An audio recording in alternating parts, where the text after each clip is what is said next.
Padres, they get the win in Game 2 of this series here on Friday night. Does this win mean anything? No, the season's already over in my opinion, and the majority of the fan base's opinions as well. But at least there were some cool, memorable moments from this game.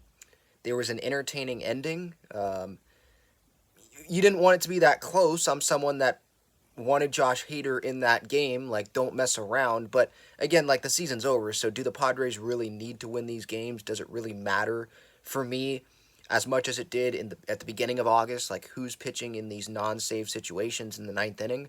Not really. I'm not going to get as pissed off about it, but I still think Josh Hader should have been in that game if the Padres are trying to win every game still while they're mathematically still alive, right? Michael Wacha, thought he pitched pretty well, got out of a bases loaded jam with a pop-up, 6 innings. Underdog fantasy, that's why I was like, no-brainer, higher on the outs. It was 16.5. They didn't think that he could get through 6 innings tonight. I was like, take that. So if you did take that, you won. Congratulations there, and hopefully you got at least one other pick correct so you could take some money home from that. Tatis, Soto, obviously, them going back-to-back, that was good. There was contributions from other guys on offense, like guys more lower in the order. Matthew Batten, Luis Camposano, huge night. Trent Grisham, couple hits for him. He got his first hit, obviously, since August 19th. And then I want to shout him out because he made a tremendous catch in the gap. I think it was second and third with one out. And there's a ball that goes to the gap, and Grish goes from center all the way to the warning track in that gap. Tatis wasn't getting to that ball, and Grish got to it in stride. Just amazing. I love watching that guy play center field. It just stinks that he can't hit over 200, you know. If he hit 230, if he hit 250, I don't think Padre fans would be really complaining about him. But because that was his first hit since August 19th, he was like 0 for his last 27, I think, is what Don said on the broadcast. Because that's the case, Padres fans are going to get pissed off and be like, well, he should still be released from the team because he sucks at offense. So I just hope that, you know, if the Padres do stick with Trent Grisham next year in center field, which they very well might, he's under contract, and we know he's very good in center field. Tatis has been very good in right field this year, and you can have Soto still be playing left field.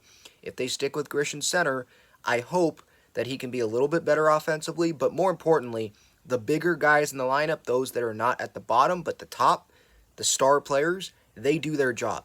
Because I don't think that Trent Grisham would face as much scrutiny. Maybe he would from some fans, because they're just going to go to whatever the negative thing is about the team, even if everything is going right in in terms of like winning ball games. They're going to go to that one negative thing and focus on that. But let's say Xander, Tatis, Soto, and Manny, they're having like all-star years. Are we focusing on Trent Grisham? Are we complaining that, oh, Trent's hitting under 200, he needs to be off the team? Or are more fans like, well, they're winning games, he's helping them win games in center field, he's playing Gold Glove center field defense, he's very valuable there, you know? You get what I'm saying? Like, if other guys do their job, like the better hitters who get paid way more than Trent to produce offensively, if they do their job, I think Trent, it's okay if he struggles offensively. Obviously, you want him to improve and you want him to hit over 200. Like, that's not acceptable. I'm not saying that it is, but I think that the Padres will try again with Grish in center field. I think it's more likely than not that he'll be in center field to start next year, and they're just going to hope that the big four, the other guys in the lineup, have better offensive seasons all around, consistently. But just want to shout out Trent there, because what a play. That could have changed the game because there was one out. He doesn't make that catch. Those 2 runs score. Maybe that inning unravels there. But it didn't. And the Padres, they added on. So it was good to see. And, you know, Scott Barlow just wanted to make things interesting, huh? I mean, he looked like the wild thing out there. Just hitting Lamonte Wade Jr., I think it was, in the shin. Just, it was bad. And it was like, oh, well, good thing they have like a 5-run lead or whatever it was entering this inning, because it's not pretty. But they got the win, and hopefully those Padre fans that were there, another sellout at Petco Park, like 52 sellouts, I think, this season. Hopefully some fans came home with a memorable moment in what has been obviously a very disappointing season.